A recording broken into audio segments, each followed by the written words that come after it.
Ms. Toastmaster, Toastmasters, who's going to pay? A well-kept secret of mine is that I'm an unemployed accountant. And being an unemployed accountant, you want to look for a job so much, and you have other things to do. And one of my hobbies is politics. And I'm this or that, depending on the wind. But the one thing I relate politics to is money. And I like to know where the money is being spent, how much, by who, where's it going. And over the last couple months, there's been a lot of money come out of the government. Lots and lots of money. Not mine, because I've been unemployed, but a lot of your money's been coming out of government. Recently, we had the health care reform bill. $940 billion. $940 billion was going to help 25 million people get health care. Now, it's not going to happen for 10 years, and it's going to cost us X amount of dollars. It's like buying a TV now, buying a TV now, and not getting it for 10 years, but paying for it for 10 years, but that's what's going to happen. Second, and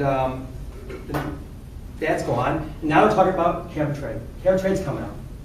I don't quite understand what they're talking about, the derivatives, but I understand if they control that, we're really in trouble.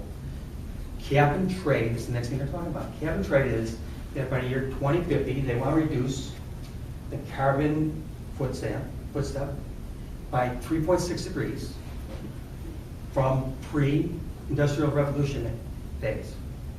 Now to do that, they want to spend $300 billion.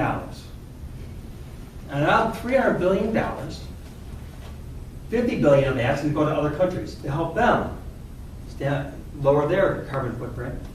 $135 billion is going to go to people who don't have any money, who pay for the increased taxes on the energy that we're using to reduce the carbon footprint of the United States. Well, now that we're in a panic, I'm in a panic. Oh, we're 3 years, and I'm glad I don't have to keep the track of this, because that'd be way hard for me. Now there's secrets. Everyone's whispering. Well, what happens if we have a 2-year term president?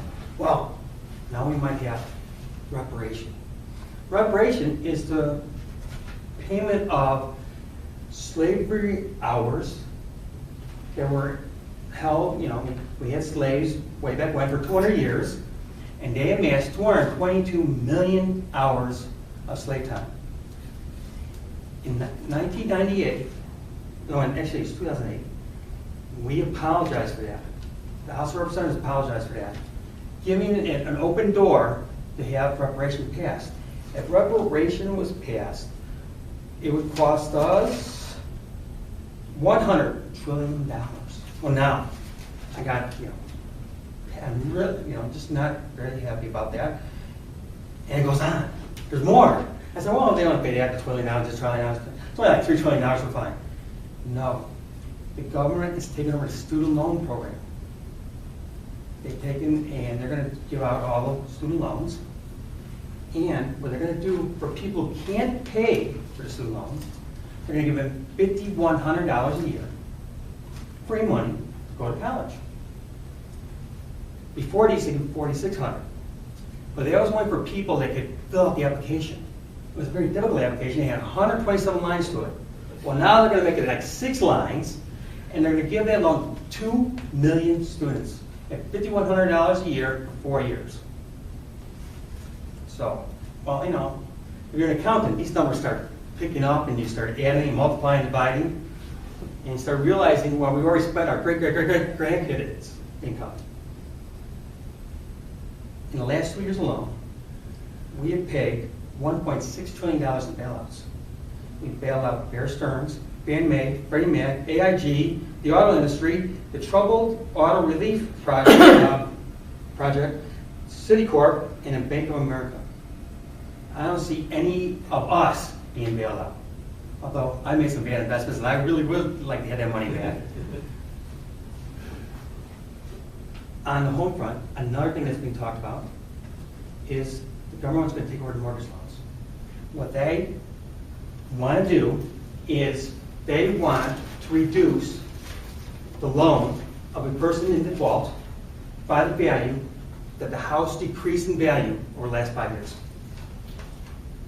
And what they want, and to do that, we would have to pay for that decrease, and we're going to give them free rent until they get their job. Yeah. Free mortgage. That would be quite high. So, okay, given all that, we have 46 out of 50 states going bankrupt. 46 out of 50 states can go Chapter 9 right now. They want to do it. And I'm asking you, who's going to pay for it? I'm not going to pay for it. I'm unemployed. Yeah, it looks like I might not get employed anytime soon, so it's not going to be my money. But it might be your money.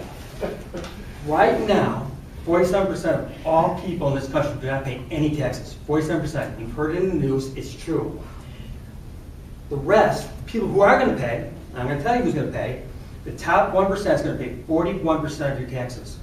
The top 5% pays 63% of your taxes. That means the top 5 incomes in the country are going to pay 60% of taxes. The top 25% of this country income is going to pay 87% of that income. Of the entire population, 18% of this country is over $100,000 in income. Most of those, what I just told you about, all this garbage, is being paid by you, the middle-class American, between $50,000 and $100,000. You're the one that's going to be paying. Thank you.